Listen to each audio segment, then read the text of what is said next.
Hello and welcome to Conquering Mountain Scrapmore with Brenda. I'm Brenda, and today we start picking our palettes for our next case study. Our next case study is Dresden's. We're going to play with Dresden's over the next couple of weeks here just to give you a bunch of different ideas on how to spark your creativity. Now, I'm going to put in the show notes below templates for them, but if you have like a 15-degree ruler or other templates for making Dresden's, you're more than welcome to use them. One thing before we get started on this, I would like to give a shout out to Andy from True Blue Quilts. When we're filming this, I saw that she had made my potato chip block in red, white, and blue colors for her 4th of July show. I was like, wow, somebody actually did this block with those colors. I think it was just right on. Her link below is in the show notes, and you guys should go check her out and subscribe if you think what she's got going on is a lot of fun. So today we're picking our palettes for Dresden's, and you can see there's going to be fat quarters harmed in this, but that's okay. They've had their time in my stash, and it's time for them to leave. But we're also going through our scrap boxes. So come on in, I'll show you what we've got. Okay, so here we are, we're picking our palette. Now, I know this doesn't probably happen in your room, but this happens in my sewing room all the time. I get overrun with a color. Now, green is one of those colors. I love greens, and I love all the different colors of greens. But as you can see here, as I'm going through here, this is a warm green because it lends itself closer to the yellow side of the spectrum, not the blue. This as well is also yellow. This one now, it starts to clash with these other ones because it's leaning more to the blue side, right? So when you're picking your palette, you know, like this one's definitely a blue, a cool tone. This one's definitely a lighter one, but it's definitely leaning to the yellow. You kind of have to sit there and go through and decide, okay, I don't want to mix my yellow greens, my grassy greens up with my blue greens, so I have to kind of decide which side I'm going to put them on, right? Like this to me looks more blue, right? Because there's kind of more tealish tones. This is a grassy green. Sometimes they lean right in the middle, and you're kind of like, okay, is that blue? Is it yellow? This is definitely a yellow. This is more, well, I would say that one's more in the middle too. So you have to kind of watch where it's balanced between your blues and your greens. The same thing happens with oranges, because it can go either red or yellow orange, you know, and the same with your purples. It can look more red or it can look more blue. So you have to be mindful of that, because when you put these colors together, right, they clash, right? If you have nothing but a bunch of odds and sods of stuff, you're going to have to work with what you got, right? So this to me is a very warm green. So kind of try and sort them into the mid-range, and then to your blue greens, and then your yellow greens. This is kind of cool. This has got, oh, it goes right, fades right off. Okay. But I mean, like, it's sometimes very easy to tell, like this has even got little bits of teal in it, so that's more to the blue-green. This one's just fun. I just like this. So I'm going to put this here. I'm going to put this one here. This I counted as green, but it's almost teal. So I would be, if I'm going to put it anywhere, I'm going to put it in with my blue-greens, right? So it's hard to sit sometimes and do these. Another trick is using your camera, your iPhone or your cell phone camera, and then taking a picture, because then you can assess value, right? No, that's more of mid-tone. Blue, yellow. Anyways, so the other thing is you do the same thing with your scraps, because then you would put, let's say, you would put this color more with this color, because it would It's more in that tone of greeny yellow, right? That grassy yellow color that so many people like. But yeah, like, and don't be afraid. Here's the other thing. Ugh, and we'll put all this stuff back. Don't be afraid of going through your scrap box and putting the best of, you know, like your mid-tone, your mid-tones, your pales, like put plaid in and checker, like this kind of a gingham-y print. Your florals, make sure your leaves and all this stuff are represented. Your green and white prints too, you know, like some fun prints like this are good. Throw in batiks. Don't worry about throwing in batiks.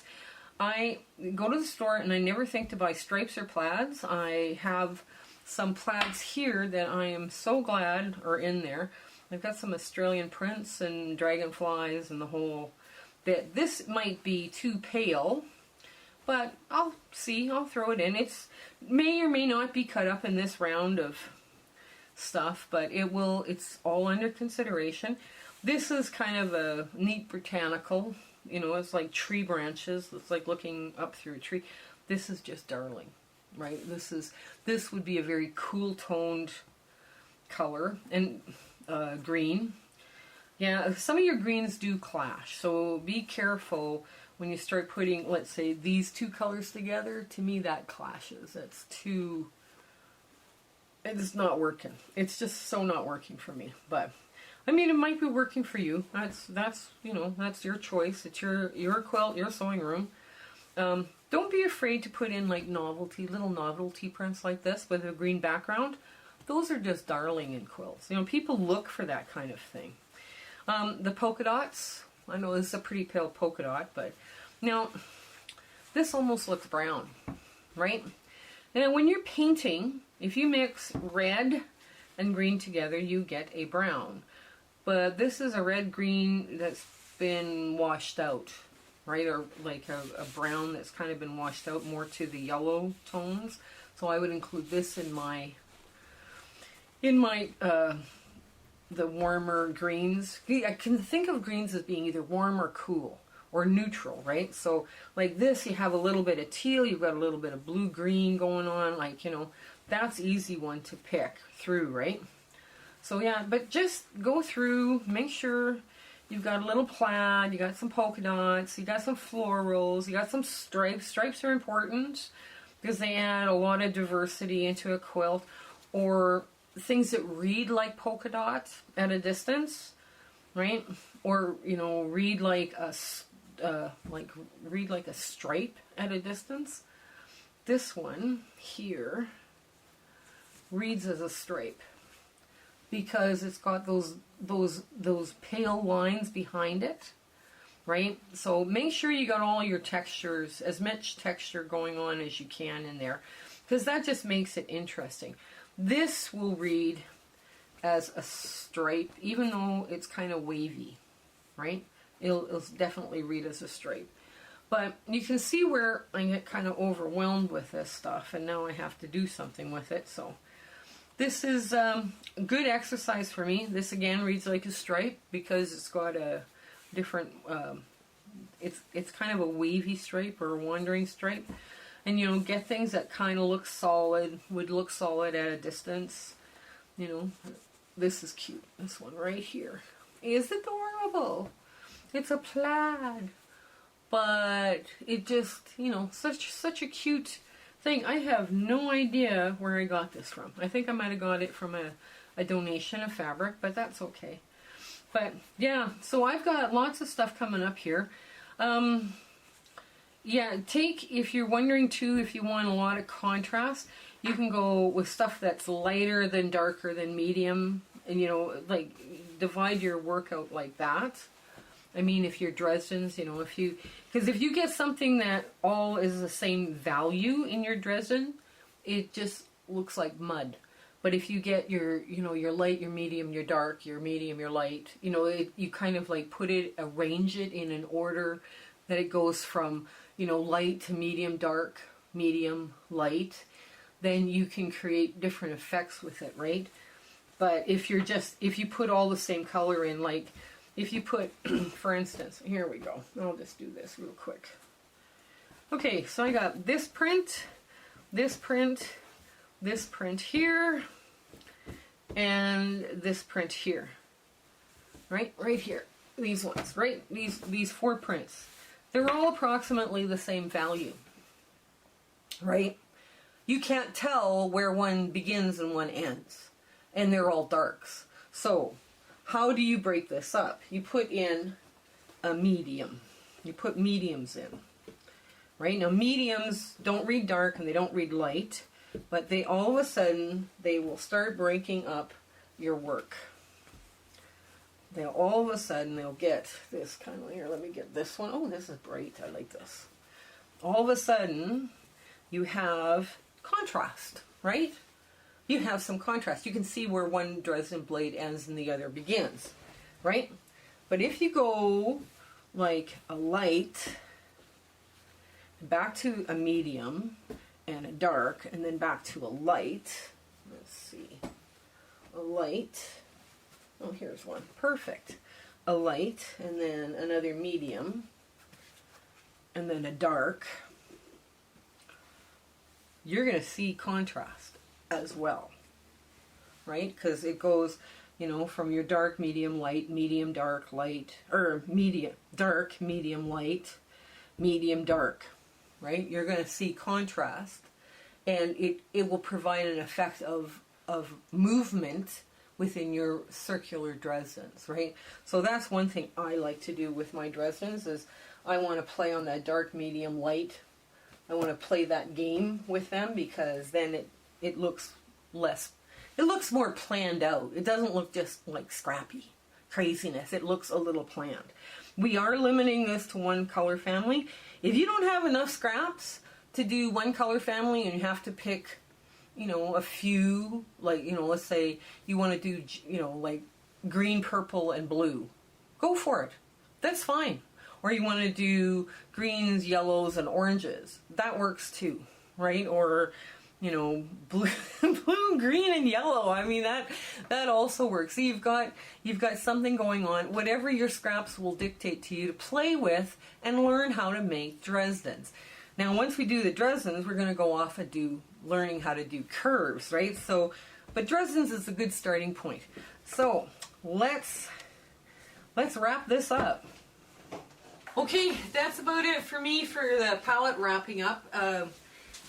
Remember to get a bunch of different textures and different colors and different shades going, and then you start playing with them a little bit. The next one is going to be cutting your Dresdens, so you know that's going to be give you a few little tips about cutting them and you know what tools to use. And we are going to put templates in the show notes so you can pick them up and start making your templates. If you don't have an acrylic ruler that allows you to make templates, work with what you have. If you already have a Dresden ruler, use that. Don't have to go out and buy all this other stuff. You really don't. You can just work with what you have, and you'll make something just really cool if you're sewing along with us. So remember to go think like using up your lights, your medium, your dark, you know, then your mediums, your lights, you know, so you have a good like wider palette, and you now have contrast. If you're only picking one color, if you're picking from several colors, or you're going like totally scrappy because you don't have enough scraps to make one color family or two color family, remember you need to have contrast between your blades, right? So that's really important. And if you are picking one color, you know, like one color family, now you've got to make sure you've got some definition between your blades, right? So I hope to see you there next time. I hope you have an absolute fabulous week and win bobbin chicken every day. That would be good. I haven't won bobbin chicken in quite a while now. So, okay, you guys take care. We'll see you next time. Okay, bye. My husband and I would like to thank you for watching today. We're so happy about the way our channel has grown, and we just want to wish you so well in your journey along with us. Please like, share, and subscribe, and tell your friends. Now, the next thing is this quilt. We are wondering if you guys would like this quilt as a free sew along on this channel this fall, this coming fall, winter. We were kind of thinking that this one would be really fun to do. We could do it in a larger size or a smaller size, it's up to you, but this one was a lot of fun to make. And it's all, it lends itself to being hand stitched, but you can also do this on a sewing machine as well. So let us know in the comments below. Remember, share, like, subscribe, tell your friends. Okay, have a great week ahead. Bye!